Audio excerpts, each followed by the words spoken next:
কেমনে মানবেন? এতক্ষণ যে কথাগুলো বলছি সেই কথাগুলো কি আমরা ঠিকমতো আদায় করতে পারবো ইনশাল্লাহ? রাসূল পাক সাল্লাল্লাহু আলাইহি ওয়াসাল্লাম যা করেছেন আমরা তাই করব। যে পথে চলতে বলেছেন আমরা সে পথেই চলবো ইনশাআল্লাহ। ঠিক আছে তো কথা? মানে থাকবে তো ইনশাআল্লাহ? না ভুলে যাবেন আপনারা? ভুলে যাবেন না। শেষ যে কথাগুলো বলতে চাই, নবীজি সাল্লাল্লাহু আলাইহি ওয়াসাল্লামের পছন্দের কিছু অভ্যাস ছিল। নবীজির খুব পছন্দের কিছু অভ্যাস তো বুঝছেন না? অভ্যাসও বুঝেন না আপনারা? অভ্যাস ছিল নবীজির পছন্দের কিছু অভ্যাস, যা তিনি বেশি সময় করতেন এবং নিজের কাজগুলা পছন্দ করতেন। সুবহানাল্লাহ বলেন। আমি নবীজির কিছু পছন্দের কথা আপনাদেরকে বলে দিই, আপনারা চাইলে এগুলা ট্রাই করতে পারেন। তো নবীজি করতেন, আপনি করলে তো আপত্তি নেই। আওয়াজে মনে হলো আপত্তি আছে। নবীজি যা পছন্দ করতেন আমি আপনি তা পছন্দ করতে পারি না? নবীজির যেগুলো অভ্যাস ছিল এগুলোই তো কোরআন। সুবহানাল্লাহ বলেন। আম্মা জান আয়েশাকে জিজ্ঞাসা করা হয়েছে রাসূলের ইন্তেকালের পরে, বলেন রাসূলের চরিত্র কেমন ছিল, রাসূলের অভ্যাস কেমন ছিল? আম্মা জান আয়েশা বলছেন, আমি বলতে পারবো না। নবীজির চরিত্রের অভ্যাস হচ্ছে 30 পারা আল কোরআন।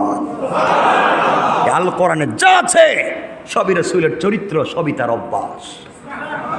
এজন্যে আমি রাসূলের কিছু পছন্দের কিছু অভ্যাসের কথা বলছি, আপনারা চাইলে এগুলোকে মানতে পারেন। 1 নাম্বার, সহিহ মুসলিম শরীফের 898 নম্বর হাদিসে এটা আছে, রাসূল সাল্লাল্লাহু আলাইহি ওয়াসাল্লাম মাঝে মাঝে যখন হঠাৎ বৃষ্টি হতো, মাঝে মাঝে বৃষ্টিতে ভিজতে তার ভাল লাগতো। এটা আসতে বললেন? বৃষ্টিতে ভিজতেন আর বলতেন, আল্লাহ তুমি কেমন এক রব, কোত্থেকে যে পানি দিচ্ছ, কোথাও পানি জমা করে রাখছো, উপরে কোথায় টাঙ্কি আছে, উপরে কোথায় এত পানি রাখছো, তুমি যে এত সুন্দর করে বৃষ্টিগুলাকে ফেলে দিচ্ছ। এই বলে উপর দিকে তাকাতেন আর মুস্কি হাসতেন, কখনো কাঁদতেন আর বৃষ্টিতে ভিজছেন। আল্লাহ রসুল বলেছেন, এইভাবে কেউ যদি চিন্তা করে বৃষ্টিতে ভিজে, এক এক ফুটায় 10 করে সওয়াব হবে, সওয়াব।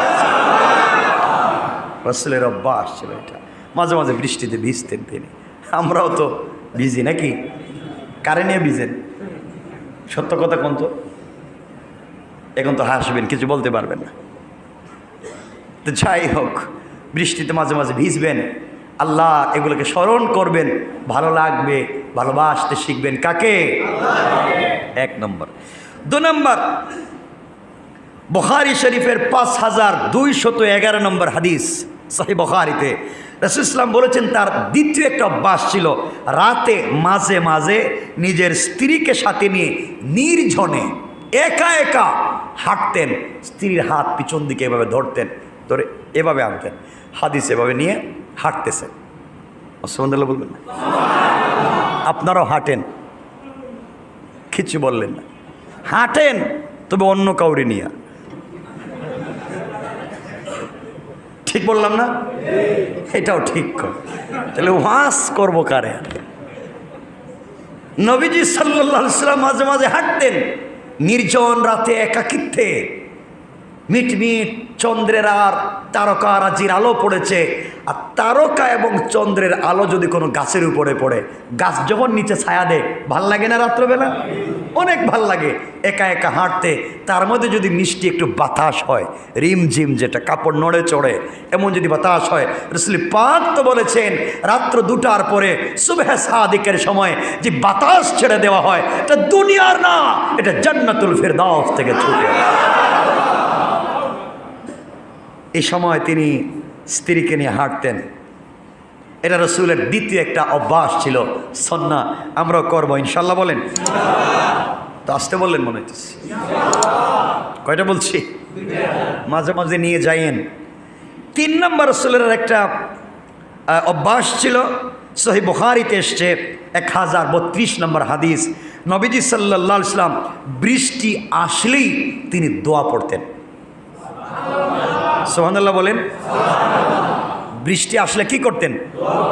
আমরা পড়িনি দোয়া, মনেই তো নাই, দোয়াই তো জানেন না, তো পড়বেন কি?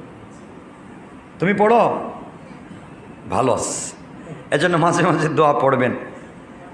4 নম্বর হচ্ছে রাসূল পাক মুসলিম শরীফের হাদিস 2064 নম্বর হাদিস। রাসূল সাল্লাল্লাহু আলাইহি ওয়াসাল্লাম মাঝে মাঝে স্ত্রীর রান্না করা হালাল খাবারের জন্য দোষ ধরতেন না। স্ত্রী রান্না করা খাবারের দোষ, খেতে মন না চাইলে চুপ থাকতেন। স্ত্রীর রান্না করা খাবারের দোষ ধরতেন না। আপনি বলবেন তুমি রান্না করো, এটা কি মানুষ খায় না ছাগল খায়? আপনি তো বলবেন এটা। বউ রান্নার দোষ ধরবেন। আপনার ভালো লাগে না তো বেচারি তো আর খারাপ করার জন্য রান্না করে নাই। কিছু বলছেন না কেন? না আপনাদের কি দুশ্মনী করে খাওয়াচ্ছে নাকি? উনি তো রান্না করে ভালো হওয়ার জন্য। হয়তো মাঝে মাঝে মিস্টেক হতে পারে, এজন্যে রাসূল ইসলামের একটা পছন্দের অভ্যাস ছিল, তিনি স্ত্রী রান্না করা খাবারের দোষ ধরতেন না। ভালো না লাগলে চুপচাপ বসে থাকতেন। আপনারা যদি লবণ ঠিক মতো না লাগে তো একবারে প্লেট শুদ্ধ উপরে মেরে দিবেন। তার বাপের বাড়ি এই মুহূর্তে যা রান্না করা শিখোস নেই, ঠিক না? এটাও ঠিক কর, তাইলে সবই তো বিপদ। এগুলো ঠিক হইব কেন?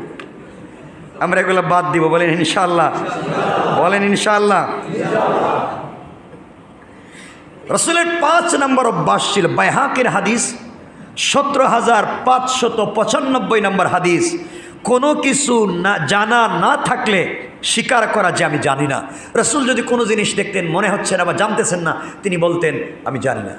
আর আমরা এমন, আমরা সব জানতাম, জানি না এমন কোনো জিনিস আমাদের অভিধানে নাই, সব জানি। কথা বলেন না কেন? হুজুর কি জানে, অমুক তমুক কি জানে, আমরা কি কম জানি নাকি? সব জানে। বানাইয়া মিথ্যা বানোয়াট লাগাইয়া যা ভাল লাগে সব ছেড়ে দিতেছে, আছে না নাই? রাসূলের অভ্যাস ছিল কোনো জিনিস জানা না থাকলে তিনি বলতেন ওটা আমি জানি না। সরাসরি বলে দিতেন এ বিষয় সম্পর্কে আমি বলতে পারবো না, আমার জানা নাই, আমার শিখা নাই। এজন্যে এটা আমাদেরকে ভালো করে খেয়াল রাখতে হবে। আমরা কোনো জিনিস না জানলে ডাইরেক্ট বলে দেবো আমরা জানি না, বানাইয়া বলবো না। ইনশাআল্লাহ বলেন। রাসূল সাল্লাল্লাহু আলাইহি ওয়াসাল্লামের আরেকটা অভ্যাস ছিল, 6 নম্বর মুসলিম শরীফের হাদিস, 2531 নম্বর হাদিস। নবীজি সাল্লাল্লাহু আলাইহি ওয়াসাল্লাম মাঝে মাঝে বিপদে সময়, কষ্টের সময় আকাশের দিকে মাথা তুলতেন। যখন কষ্টের সময় চলে এসেছে, মনে বড় ব্যথা লেগেছে, কেউ তাকে কষ্ট দিয়েছে, দুঃখের কথা মনে পড়েছে, তিনি মাথাটা উপর দিকে উঠাতেন। মানুষ যখন মাথাটা উপর দিকে উঠায়, রব তখন সরাসরি তার দিকে তাকায়। আল্লাহু আকবার বলেন। এজন্য আকাশের দিকে মাঝে মাঝে তাকাবেন। বেশি কষ্ট পেয়ে গেছেন, বুকে জ্বালাপোড়া করতেছে, বুকে ব্যথা হচ্ছে, এত কষ্ট আমাকে দিল, আমি কি এত কষ্ট পাওয়ার কথা ছিল? তার কাছ থেকে কি এটা কি আশা করেছিলাম? সে আমার সঙ্গে নিমক হারামি কেমনে করলো? এ কথাগুলো চিন্তা করে আকাশের দিকটা তাকাবেন। এটা কি এমন করতে চাইলো যখন আল্লাহ আপনার তাকানোর সাথে সাথে রহমত নাজিল করতে থাকে। সুবহানাল্লাহ বলেন। 7 নম্বর রাসূল ইসলামের আরেকটা অভ্যাস ছিল, খুব বেশি খুশি হলে তিনি সাজদায় পড়ে যেতেন। কোনো ভালো খুশির সংবাদ পেয়েছেন, সাথে সাথে যে অবস্থায় যেখানে আছেন সাজদায় পড়ে যেতেন। সুবহানাল্লাহ। এজন্য আমরাও মাঝে মাঝে খুশির সংবাদ শুনলে কোথায় সাজদা দিব? জমিনে। কারে সাজদা দিব?